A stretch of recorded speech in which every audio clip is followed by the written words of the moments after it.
SharkyBreath. He plays video games. Hello and welcome back to Disco Elysium. Let's see. Well, last time I found a dead body. We're gonna try and investigate who exactly that is this time, but there was, whoops, what's this? Moonshine, probably. Smells like tasty fermentation. What is this in regards to? Was that something over here? Was that this tank over here, the empty wine barrel or whatever? I don't honestly know. In any case, yeah, we're going to go back and check on that. But I would like to point out that it was pointed out to me in the comments that when I went through my clothing and was like, nah, I got nothing to increase my composure. Yeah, I do. Yeah, I do. I got shoes that increase composure. So that's a thing to consider. Next time I run into Gary, I'll have to throw on my snakeskin shoes and see if that helps out at all. Of course, I'll also have to spend a skill point on it. But honestly, that's not that much of a problem because check it out. I have 3 now. I should probably start spending them on things, huh? On white checks that I want to take another shot at. That seems kind of important at this point, given that I've fully opened up the thought cabinet. Yeah. Anyway, so, right, first things first. We need to check into this dead body, and in order to do that, we need to go back and use the car. And why is it that you can't... Huh. I cannot fast travel from here. Perhaps you have to be at one of the fast travel locations specifically in order to be able to fast travel to anywhere else.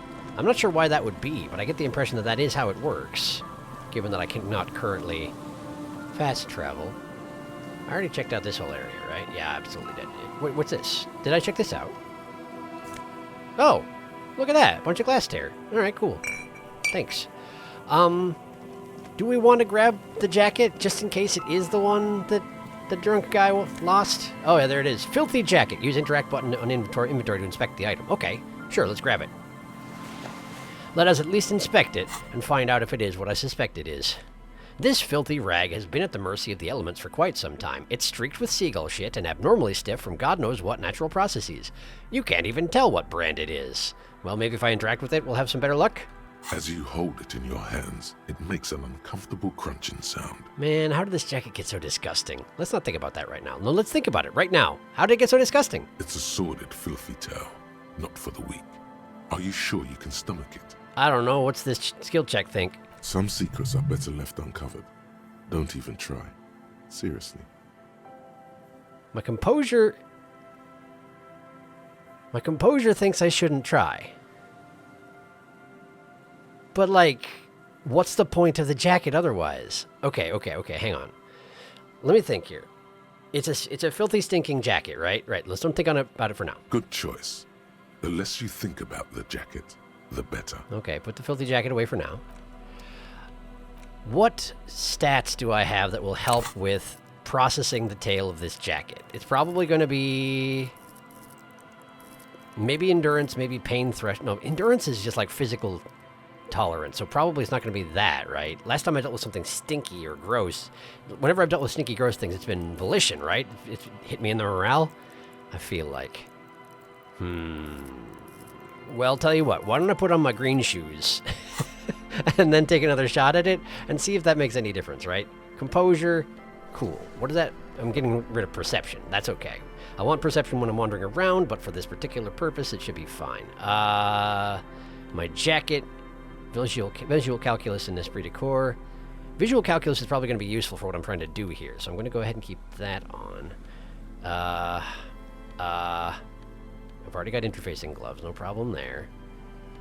Hat's perception, encyclopedia probably isn't going to make that much difference. Conceptualization?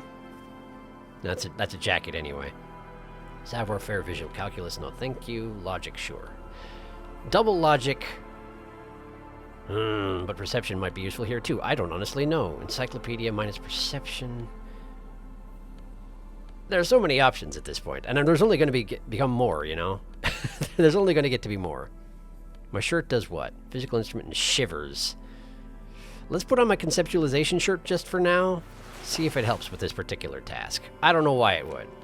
The ledger does what? Empathy, Inland Empire, no authority. Probably not going to make a difference, but just in case, let's throw that on there. All right, back we go. into jacket land. As you hold it in your hands, How did the it jacket makes get so up its disgusting? sordid filth. Some secrets are better left uncovered. Think about it. We're thinking Those about are it. the It occurs to you that you're not even holding the jacket itself, but rather the thick crust of jetsam and seagull shit that ensconces it. Yeah, pretty much. That is true. Am I going to throw up? It smells like a dead sea creature, tangled in grey strands of seaweed. It must have spent quite some time in the water before the tide deposited it ashore. If he did lose it by dropping it into the ocean while drunk, that would sort of track. And that's a perception check, so we do need perception for this. Gross. Okay, but what's the crust made of? Is there any point? I mean, okay, both of these are gonna... Gross. Why? Why did you think about it? Look at your hands. They're covered in muck. Ew, flick your hands. Maybe if I wipe my hands on my pants, that will just make it worse. Flick your hands. Now you're just flicking that shit everywhere. This is a disaster. You'll never get the smell out. What? And... Okay, so I didn't actually inquire after the...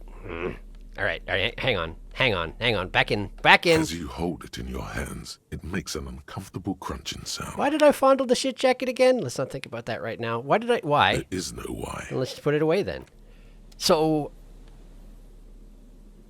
Huh. So there is no benefit to exploring what possibly encrusted this jacket. I guess the answer is sea foam and seagull shit, and there's really nothing more to say about it. Well, fine.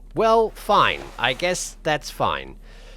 Is there anything else that changed? Oh yeah, let's get my pry bar back out. There we go. Okay, sure, great. Well, fine. I'm gonna head down next to the church, and hopefully that will let me fast travel back to the car. That is what I want.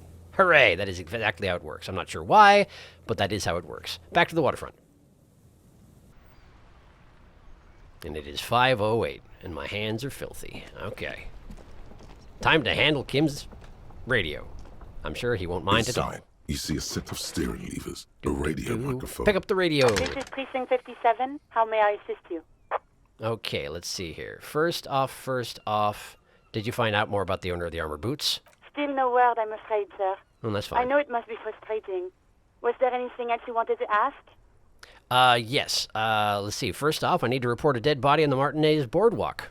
One moment. You can hear her shuffling through some papers. Can you please describe the body? Age, sex, cause of death? An unidentified middle-aged man, height 170, 175 centimeters, dark hair, medium build. Looks like he slipped, fell through a hole in the boardwalk, and hit his head against the metal bench. We suspect he might have been inebriated when he fell.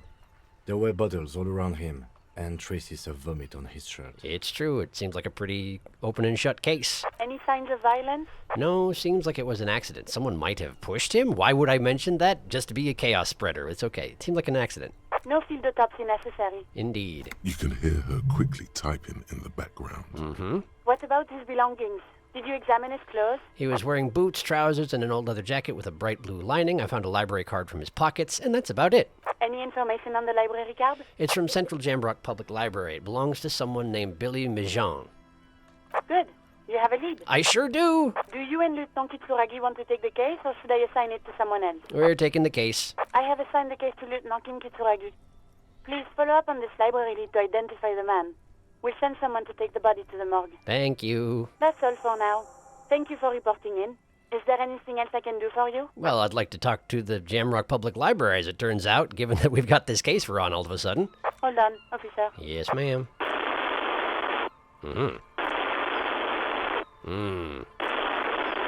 We sure have an efficient radio system. I've got Central Jamrock Public Library on the line, and I've already introduced you to their librarian. Connecting the call in 2, 1. Actually, he's quite efficient about it. I should not be so critical. Continue. Yes, this is Central Jamrock Public Library here. How can I help you, officer? A male librarian answers the call. I'm looking for any information that you can provide on Billy Mejean, a reader. That one. Billy Majon, you said. Mm-hmm. Give me a moment, I'll have to check our database. He puts down the receiver. You do that. More noises. Loud noises. Why is your putting the receiver sound so obnoxious? Ouch. On Moreau Drive in Central Jamrock, in a darkened hall, lit by orange desk lamps, far away from the noise outside, a middle-aged man taps commands into an old radio computer. A printout falls on the desk.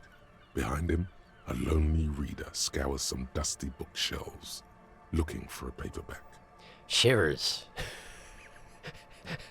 Shivers is chiming in about the guy on the radio as far as I can tell, and apparently someone behind him who somehow I know about. Continue. Yes, hello, are you still there? I'm here. I found Billy Majon's home address. Is that all right? No phone number, unfortunately. That is too bad. You can hear him fiddle with the printout. Well, if with any luck, Billy Majon will live in this area that I can explore in this game. About the only thing I can hope for. Sure, continue. They're too poor to have a phone line. Yes, home address is fine. I'm not really that good with addresses. No, home address is fine. It's good. Here we go, sir. Rue de Saint-Ghislain, 33B, apartment number 20. It's in Martinez, I believe. Capeside Apartments, it says. That's all. Isn't that the place, the one apartment complex that I've wandered through? What a coincidence. Continue. That's where the smoker on the balcony lives, isn't it? It is, but he lives in number 28, whereas this is apartment number 20. Do you have any other information on Billy Majon? Thank you, that's all for me. I have no other questions. Any other information? It says here that they returned their last book just a few days ago, but I wasn't at work that day. Do you know someone who was? I mean, I'm not sure how much good that's going to do us right now, but sure, let's ask. Marie? Marie? Do you remember a reader named Billy Majon? They returned a Tybalt book the other day. He covers the phone with his hand and yells out into the room behind him. You hear someone answer from afar. Well, this is convenient. Continue. Maurice, what? A woman yells. Then, yes.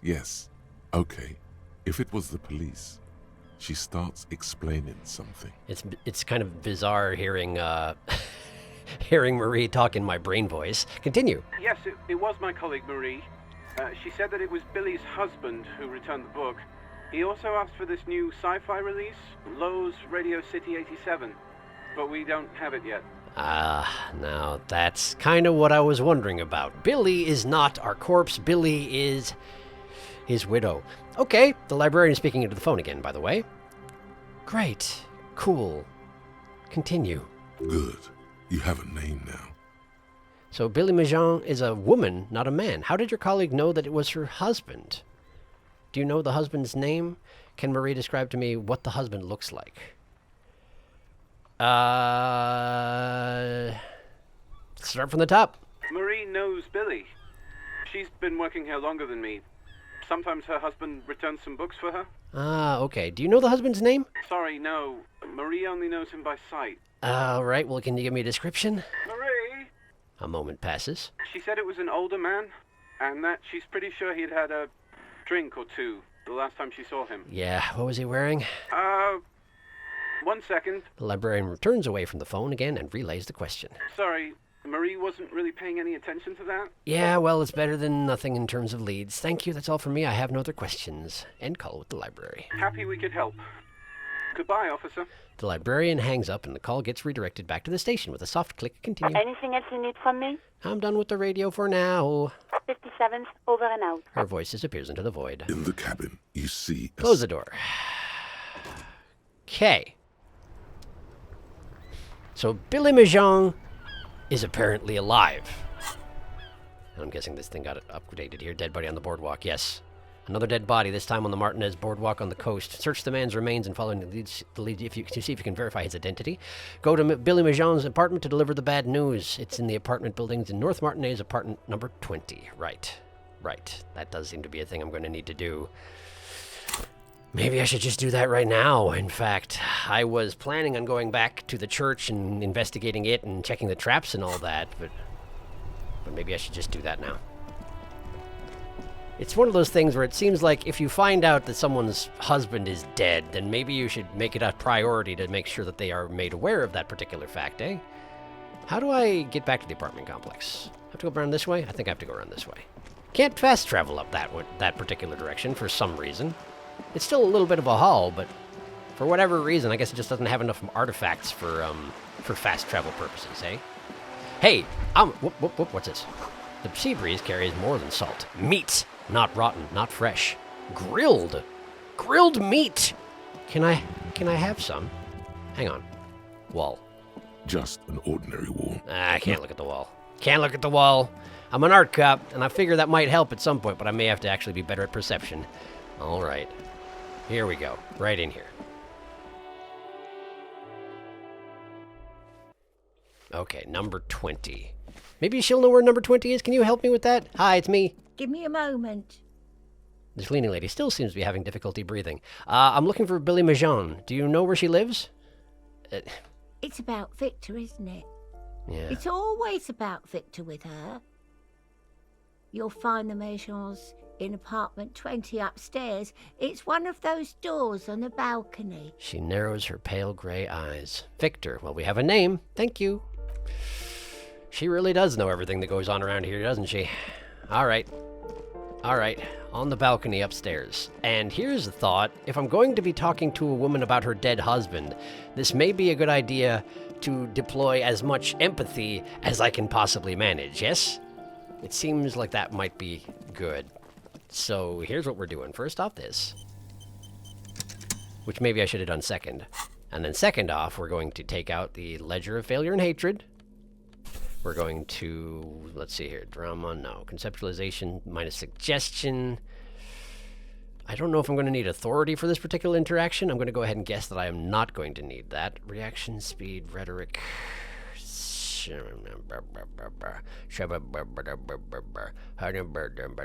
What is my Inland Empire? Bow, not drama. That would be if I wanted to lie to her about it, but I don't. Excuse me. Logic jacket. Visual calculus. Encyclopedia versus perception. I feel perception is fine for this. Composure versus perception. Let's go ahead and get some composure going. Savoir-faire. Does that matter for this sort of thing? I don't know. Logic, perception, encyclopedia. I have so many things that give me a +2 in something and a minus to perception, but I suspect that getting minuses to your perception is actually quite a bad thing, because I suspect they're just things you don't notice at all if you don't have high perception. I mean, that would seem to make sense, wouldn't it? Okay, so I still look like a weirdo, but I'm always going to, and I guess that's fine. So, number 20. Probably this one. If 28's over here, then I'm thinking it's probably going to be something like this one. Is this number 20? A weathered brown door. The number reads 20. Convenient. Continue. Something smells good. Soup à l'oignon. Onion soup? I guess that would smell good. The lieutenant motions to you to go ahead and knock. Oh, I'm planning on it, Kim. This is the door. You already know it's the right door. This is going to be so hard. It's gonna stink, you're right. Hold on, Kim, we should discuss this before we move. What should we expect? Knock, leave. Sure, let's talk with Kim. It frequently doesn't give me opportunity to preload with Kim, so, You're right. Let's talk this through. He looks at the apartment door and lowers his voice a bit. You hear light footsteps passing by the door and some folk music playing on the radio. Oh man, we're gonna ruin her entire day. And we're gonna ruin her entire... We have our first preliminary identification. In all likelihood, the deceased is the husband of Billy Majon. We need to confirm this, as well as deliver the death notification to Billy herself. Yes. Now, delivering a death notification is never an easy task. There's a reason why it's often called the most stressful part of our job. This is why it's usually done in pairs. You got this. I'll be monitoring reactions, ready to act if necessary. Which I appreciate. Do you have any advice on how to tell her he's... ... What if I don't want to do this? Kim, I don't want to do this. Let's turn around. Try to bail out. All right, I think I'm ready. Proceed. Do you have any advice on how to tell her he's... Dead? Just don't say that you know how they feel. You don't. I mean, fair point. I don't. What if I don't want to do this? I don't think it... Well, I'm interested to see what he will say. I'll float the idea. I'm not going to actually try and back out of it. I just want to see what he says if I float the idea. Yes, it's hard. But there is no easy way to handle this information. It just has to happen, as soon as possible. He stares at the front door for a moment, his face still. All right. Think I'm ready. The lieutenant motions towards the door. Knock. Hello? Who is it? A voice calls out from the other side of the door. And someone turns down the radio. Look at the lieutenant first. Is this Billy Majon's home? This is the police. Please open the door.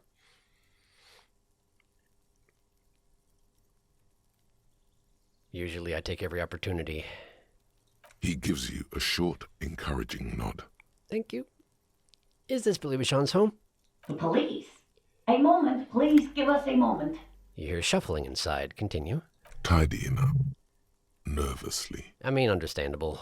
We are the police, after all. Continue. Come in. The door is open. Okay. And the door is open. Oh, here we go.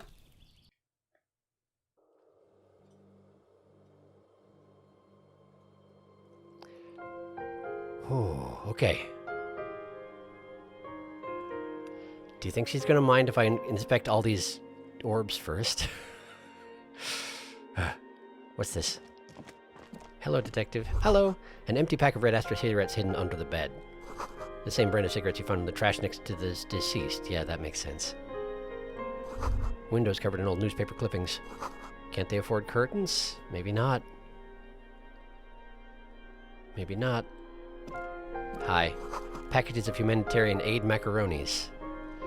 So, financial difficult times. What's this? Some leftovers kept warm on a stovetop. Smells like buckwheat and onions here. Right, the soup I was smelling outside. I'm sorry for wandering around your house before speaking with you. I know it's not the way it should be done.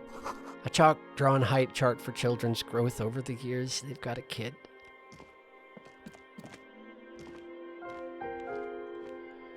Oh, that was the bathroom. This is the door here. Sorry, Kim. Yeah, right, this way. Hi. A textbook for high school. Mathematics, trigonometry mostly. The clock is ticking away with an odd cheerfulness. Its ticking makes you anxious. Rings hollow in the room. Posters of contemporary pop stars adorn the walls. Oh boy, okay. Right. Well, hi? It's you from the bookstand. No. Did you come to bring my cockatoo back? No, the working class woman, no. She smiles nervously before the smile vanishes from her face.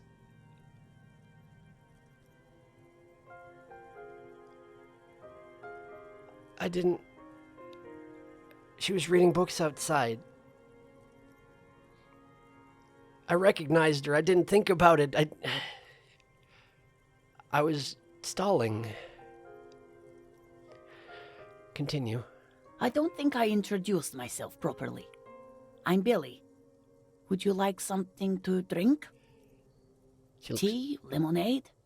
We're out of coffee. She looks around the kitchen. Continue. The lieutenant has taken off his foggy glasses and is busy cleaning them in his handkerchief for now.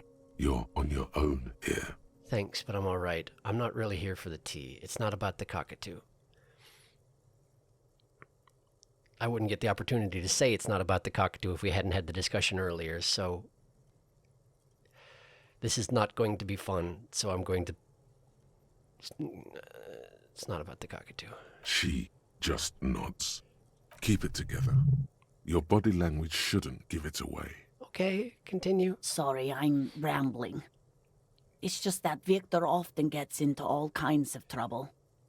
So, how can I help you? She shakes her head and tries to laugh it off. He was gone for 2 days. By our approximation, 2 days he was gone. Continue. How about some small talk before you break the news? Empathy, even 42. Kim is here, kept your composure, discuss things through with Kim, Lieutenant's handkerchief. This is a red check, it cannot be retried. You live here with Victor, your husband, right? So how have you been? I noticed you were cooking something. How about some small talk before you break the news? Right, sure. Let's just go top down. How have you been? How have I been? You're not here to discuss me. What is this about, officer? She shakes her head. Can't write a scene without knowing the actors. Ask more. Get comfortable around her. You live here with Victor, your husband, right? It's me, Victor, and the kids here. We have 2 daughters, Jenny and Jolie. Jenny and Jolie. How old are your daughters? And where is everybody? I don't see anyone home. How old are your daughters? Jolie is 16 and Jenny is turning 18 next month. And where is everybody? I don't see anyone home. The girls are staying at their friend's place tonight. And Victor is out. He sure is. Continue. She swallows visibly. Out where? He has a problem with drinking, and so he disappears every now and then. Yeah. Continue. He's probably in the parks drinking with his friends. I sent him to the library a few days ago, but I guess something came up. She smiles sourly. To your knowledge, did he make it to the library? What was the name of the library? What was he supposed to do in the library? Do you remember what he was wearing when you last saw him? There's something else I have to tell you. What was the name of the library? Oh, it's in Jamrock. The one at Mayro Street. I don't know the official name. Yeah, that's fine. Continue. Central Jamrock Public Library? That should be the one. I think, yes, if that's the one on Mayro. Right. It is. Okay. What was he supposed to do in the library? Just to return a book of mine. Why? Why all those questions, Detective? Did he... She looks at you quizzically. Was it The Glinting Curve by M. Tybalt?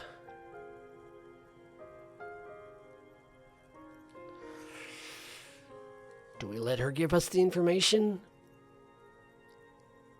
No. She's got to be getting the idea of what's up. She's got to be... Yes. She becomes unsettled as she says that, her forehead scrunching up into a worried expression. To your knowledge, did he make it to the library? No. I guess I'll find out when he decides to come back home. She looks at the front door. It shouldn't be long from now. He's never gone for more than a few days. So this isn't the first time he's disappeared for this length of time. Do you remember what he was wearing when you last saw him? His old leather jacket. Can you describe it? It's just your average brown leather jacket, but he bought it as a teenager, so... What about the inner lining? No distinctive features. This is another situation where I'm choosing whether to let her provide the details or having her confirm what I already know. Inner lining? Yes. The lining is hand-sewn. It's blue. I tried to make the thing more weatherproof since he's running around with it in the middle of winter. She stops. There's something else I have to tell you. She folds her hands across her chest. How's that check doing? Too much small talk. -1, too much small talk.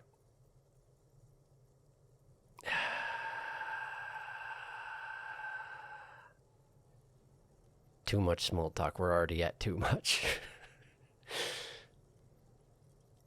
In which case, would there be stacking negatives if I continue to ask about things? I've already made her very nervous with that last one. I should just cut to the chase, huh?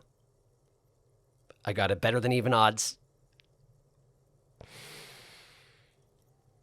Tell her about the dead body.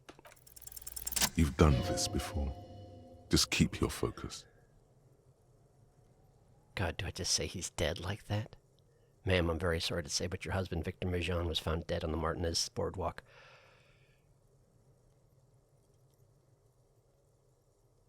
Internal thoughts first. Get him, process him before we go. Yes. That's the most important thing. Use that word. Don't leave any ambiguity. Continue. No euphemisms. This is what you came here for. You're right. And here we go. What did you say? She blinks. Your husband, Victor Mijan, is dead. I'm very sorry for your loss, ma'am. Oh. She touches her neck, eyes pale like pearls in seawater. Oh.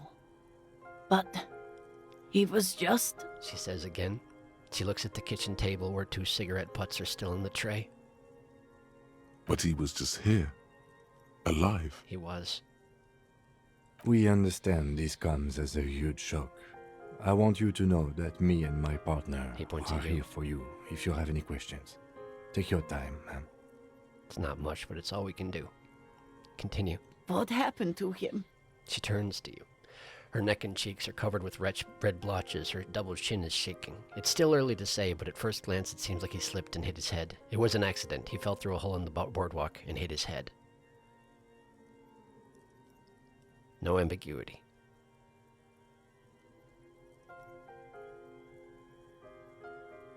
Was he drunk? Alcohol may have played a role, yes. We don't know yet, but we will let you know when the results arrive. Yes. I see. And you just found him there, lying in the cold. She withdraws, trying to picture the scene. How long had he been there? 2 days. If you say 2 days maybe, it will be etched in her mind forever. It's hard to say at this point. It couldn't have been long. 2 days, maybe. You're not wrong, Empathy. You're not wrong, but... What...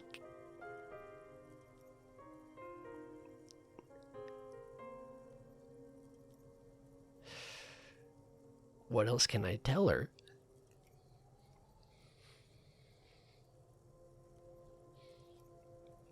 No ambiguity. No ambiguity. She blinks, eyes welling up with tears, as her hand starts searching for something from the pockets of her dress. The handkerchief. Here, take this. Give her the lieutenant's handkerchief. No words, just give her the lieutenant's handkerchief. Don't give her the lieutenant's handkerchief. It's too special. Just give her the lieutenant's handkerchief. He did it for you. Do it for her. A small, terrified smile quivers on her face as she takes the handkerchief and wipes away the tears. She looks disoriented. Continue. Is there anyone we could call for you? A friend, a family member, someone who could be here for you? Your daughters, maybe? No. I just need to tell my girls. She breathes in. The air gets sucked out of her lungs suddenly. She hadn't even thought about it. Of course not. She was still in shock. Continue. God, should I call them? Should I tell them to come home? Continue. No. A day. Yes, they should know. Do you want us to call them and ask them here? No, take a day to recover. You'll be better prepared when they come home tomorrow. I can't help but notice that Empathy is not letting me know whether or not I'm passing these checks.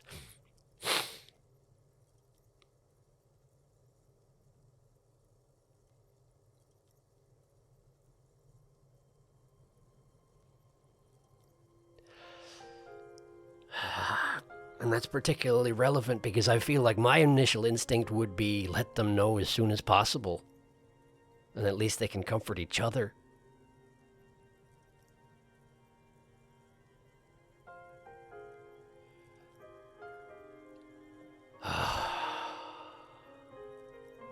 Because it seems to me, right, if I was them, and my mother found out my father had died,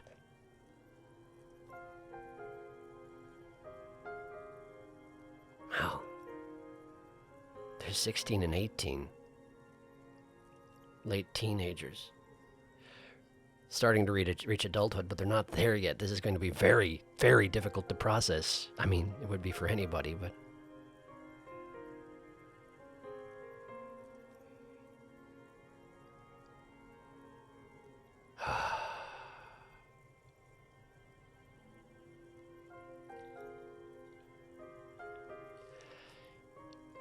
If I tell her to take a day to recover, then I'm basically telling her that she needs to recover alone.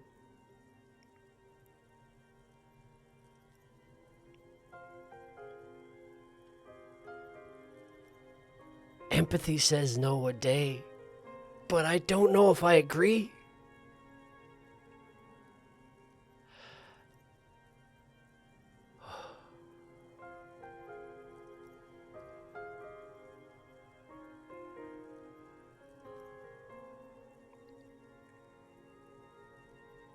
And Kim specifically said, is there anyone we can call for you?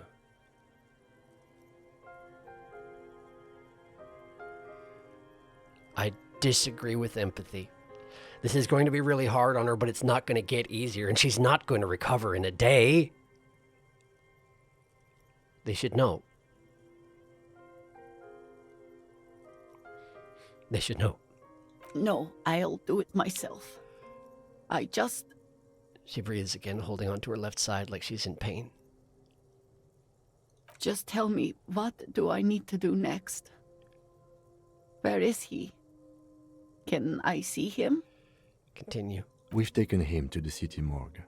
The local coroner will be contacting you shortly to arrange the funeral. Here's his number in case you want to contact him earlier. He hands her a leaflet with the morgue's contact information. I'm glad that you spoke up, Kim. I was debating whether I needed to tell her that she could go to the end of the boardwalk and see him lying there. Continue. A very good call. Continue. Is there anything else that the RCM could do for you? Continue. No, I'll call you if something comes up. I'm still... She rubs her face, runs her fingers over cheeks that have become numb. Thank you. Thank you for telling me. I'll call if... She looks down. She runs out of breath. Again, I'm very sorry, ma'am. We should step outside and talk. The lieutenant nods at the woman, then looks back at you, his voice lowered. Set the library card by her, leave the room.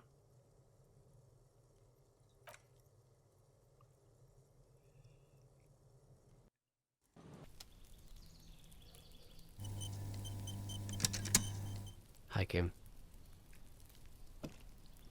You did well. The lieutenant says as soon as you've left the apartment. The balcony feels cool and quiet, with a stunning view over the district. What now?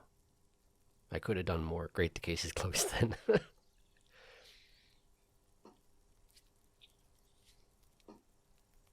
Could I have done more?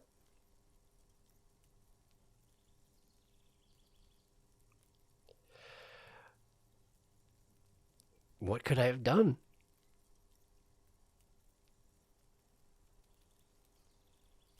I don't think there is anything else I could have done. Except maybe allowed her to take a day, according to my empathy, but I don't know if I trust that guy. What now? I'll call the station when we're finished with the day, and let them know the name of the deceased. That's it? What about Billy and her kids? That's it. We should get back to our case now that our duty here is done. What about Billy and her kids? They'll manage. I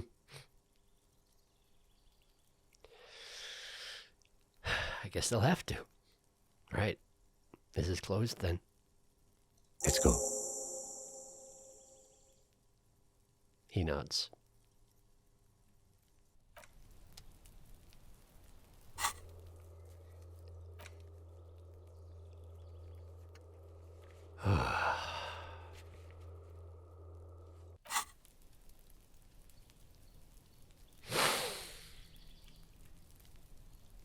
Wow, all right.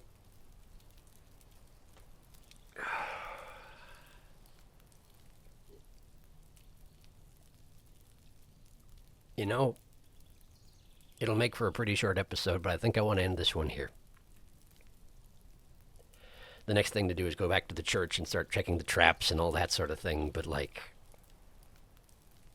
I need to take a minute.